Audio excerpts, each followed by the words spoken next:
नमस्कार, जय Hind. MP teacher academy 99 YouTube channel पर आपका हार्दिक स्वागत है। दोस्तों, यदि चैनल को पहली बार देख रहे हैं या फिर अभी तक सब्सक्राइब नहीं किए हैं तो प्लीज़ सब्सक्राइब कर लीजिए, बेल आइकन को प्रेस कर लीजिए। चलिए शुरू करते हैं। आज की इस वीडियो में देखेंगे वैदिक सभ्यता। वैदिक सभ्यता भारत के इतिहास का एक प्राचीनतम भाग है। चलिए देखते हैं। तो वैदिक काल को दो भागों में विभाजित किया गया है।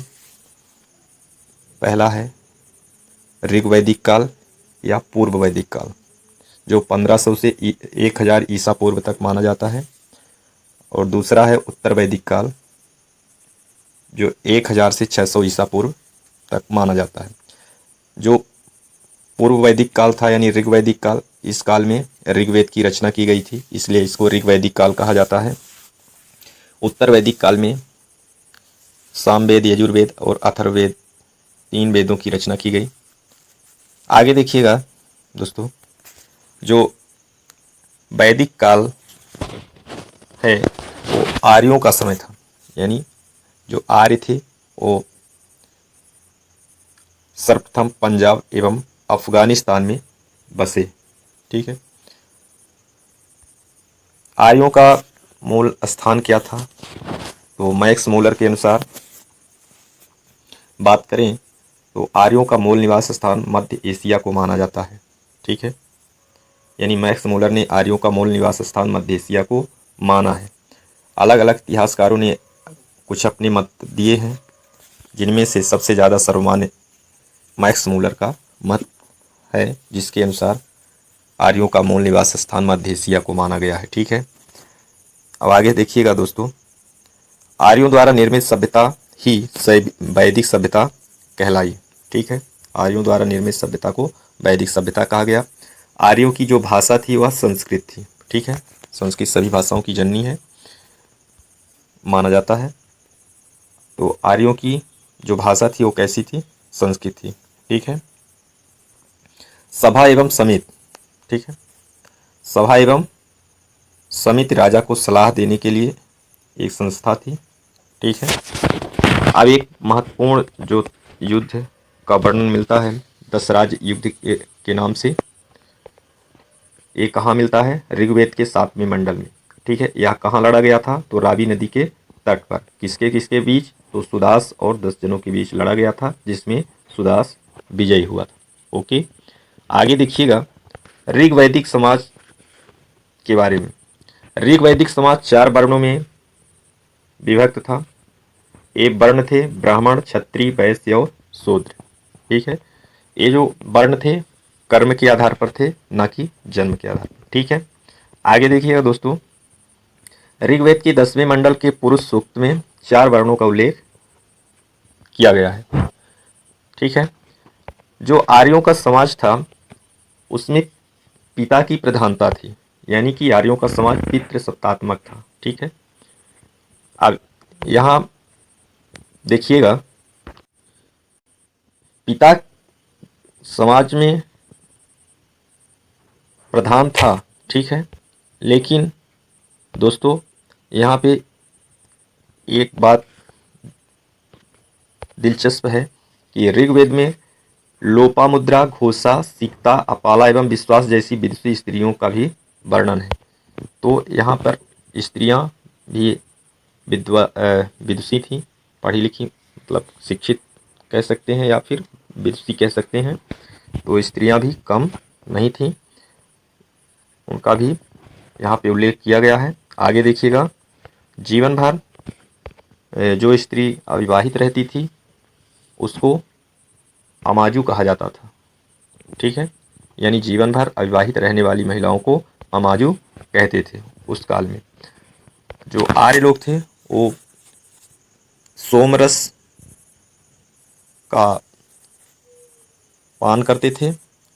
यानी एक कहा जाए कि सोमरस क्या था? तो एक पेय पदार्थ था जिसका आर्यों के द्वारा उपयोग किया जाता था। ठीक है। आगे देखते हैं, आर्यों के मनोरंजन के मुख्य साधन। आर्यों के मनोरंजन के मुख्य साधन थे संगीत, रथ दौड़, घुड़दौड़ एवं दुष्ट क्रीड़ा। ठीक है। आर्यों का मुख्य व्यवसाय जो था, तो आर्यों का मुख्य व्यवसाय था पशुपालन और कृषि करना। ठीक है, पशुओं को पालते थे और खेती करते थे। आगे देखिएगा, आर्यों के जो समय में पशु था, तो सबसे प्रिय पशु घोड़ा था। ठीक है, और सबसे प्रिय देवता कौन थे? इंद्र थे। आर्यों द्वारा खोजी गई धातु लोहा थी। ठीक है, तो आगे देखिएगा, उत्तर वैदिक काल में जो मुद्रा की इकाई थी, जैसे सिक्के जो हुआ करते थे, उसको निष्क कहा जाता था। ठीक है, उत्तर वैदिक काल में निष्क और शतमान मुद्रा की इकाइयां थी। ठीक है, सांख्य दर्शन भारत के सभी दर्शनों में सबसे प्राचीन है, यानी कि पुराना है। आगे देखिए, सत्यमेव जयते जो लिखा हुआ मिलता है, वो कहाँ से लिया गया है? तो मुंडकोपनिषद से लिया गया है। ठीक है, सत्यमेव जयते ये जो वाक्य है, ये लिखा हुआ आप देखे होंगे, तो ये मुंडकोपनिषद से लिया गया है। ठीक है, गायत्री मंत्र सवित्र नामक देवता को संबोधित है, जिसका नाम संबंध है ऋग्वेद से। ठीक है, अब आते हैं महाकाव्य के बारे में बात करते हैं। महाकाव्य, दुनिया का सबसे बड़ा महाकाव्य भी आप जानते हैं महाभारत है, और एक और प्रसिद्ध है महाकाव्य है जो रामायण है। तो वैदिक काल में ये दो महाकाव्य थे, महाभारत और रामायण। महाभारत का जो पुराना नाम था वो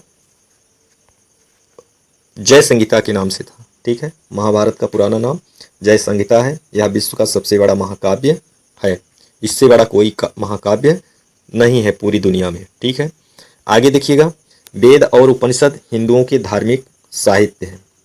आर्य जो थे वो छोटे कबीलों में बसते थे, और उन कबीलों को क्या कहा जाता था? ग्राम कहा जाता था, जहाँ वो बसते थे।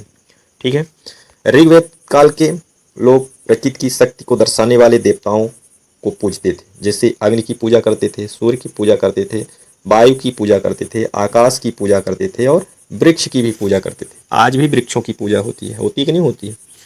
जैसे पीपल है, तुलसी है। ठीक है, तो आज भी की जाती है। आगे देखिएगा,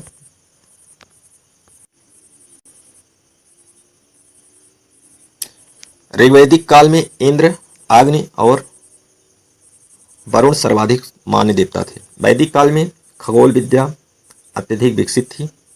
ठीक है, वैदिक काल में सिक्कों को निष्क कहा जाता था। ठीक है, फिर यहाँ से थोड़ा सा एक पॉइंट और देख लेते हैं कि जो वेदों की रचना हुई थी तो कहाँ हुई थी? तो सरस्वती नदी के किनारे वेदों की रचना की गई थी। ठीक है,